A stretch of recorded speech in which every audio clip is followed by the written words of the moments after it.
Alors, le gai savoir de Friedrich Wilhelm Nietzsche. Comment ça s'écrit déjà, Nietzsche?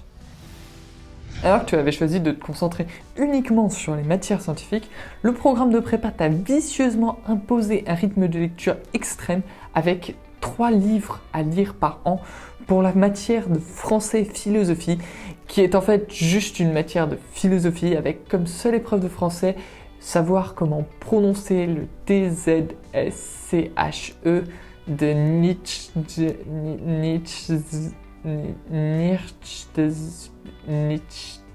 le type quoi. Heureusement pour toi, voilà quelques astuces pour t'aider à surmonter la quantité de lecture que tu vas avoir à faire pendant cette année. Lire directement chaque ligne du texte. Étant donné que tu as choisi pendant toutes tes études de faire de moins en moins de littérature, c'est forcément que tu es très bon déjà en français et en philosophie.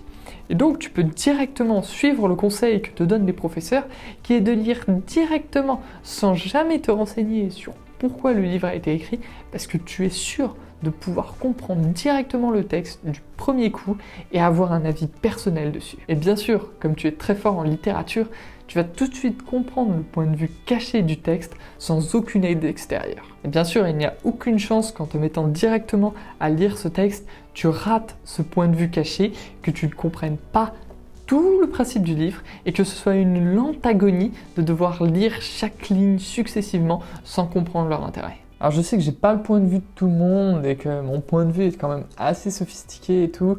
Donc quand j'ai lu les contemplations en fait, j'ai remarqué qu'il y avait des rimes. Et voilà, mais après ce que je pense c'est que bon, Victor Hugo globalement il se l'est un peu pété. Tu vois, genre, il a fait des phrases bizarres, avec des rimes et tout, qu'on comprend pas vraiment. Moi, je dis, en fait, il a joué de sa célébrité, quoi.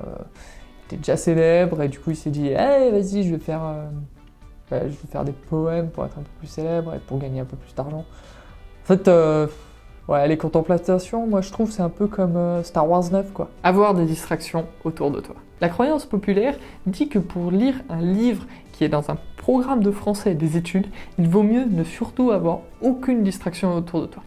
C'est complètement stupide. Tu vas être sûr de pouvoir lire les œuvres obligatoires du programme pour le pur plaisir de lire du français et de la philosophie.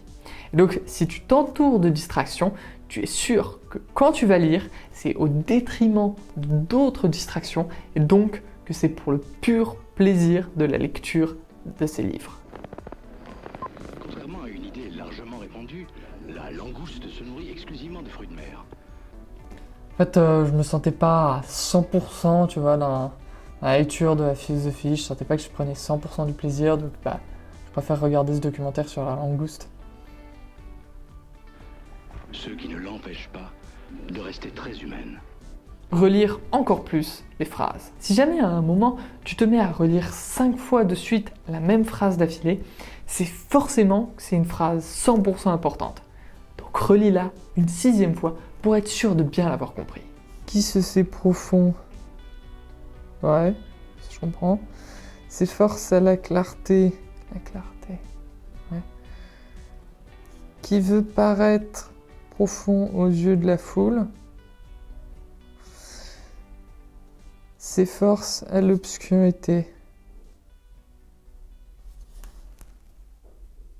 Ah, je vais la relire, je pense que j'ai pas très bien compris. Prendre des citations au hasard. Étant donné que le but du français philosophie est de montrer que tu es plus intelligent que les autres, la meilleure chose à faire, c'est de sortir un maximum de citations sans les expliquer pour faire comme si elles étaient absolument évidentes pour toi et pas pour les autres. Il te suffit donc de prendre des phrases un peu au hasard dans les œuvres sans chercher à les comprendre et les ressortir à tout va dès que tu en as l'occasion. Oui, je me souviens bien de cette citation de Friedrich Wilhelm Nietzsche. C'était « Tu vois Noël, il y a un point sur lequel je ne t'ai pas menti, c'est sur ma volonté de changer le monde. » Ou c'était peut-être un autre Friedrich qui a dit ça. Se passionner uniquement pour l'histoire. Étant donné que quand tu étais petit, tu as toujours associé un livre à une histoire, il est évident que dans la littérature que tu dois lire pour l'épreuve de français philosophie, ce soit exactement la même chose et qu'il ne faille s'intéresser qu'uniquement à l'histoire qui est racontée dans ce livre. Il est évident que l'auteur a écrit son livre uniquement pour raconter une histoire et qu'il n'y a aucun contenu dans la personnalité, dans les rimes, dans les descriptions et dans tous les autres trucs qui composent le livre. Demain dès l'aube, c'est l'histoire d'un gars qui marche vers la tombe de quelqu'un, je ne sais pas qui c'est. Et c'est pas très intéressant. Malheureusement c'est un poème donc ça dure pas très longtemps. C'est tout. Et voilà, maintenant tu sais exactement comment lire un livre de français philosophie pour ne plus jamais t'intéresser au français ensuite qu'il y a à l'intérieur et t'intéresser uniquement à la philosophie. Oh, hey!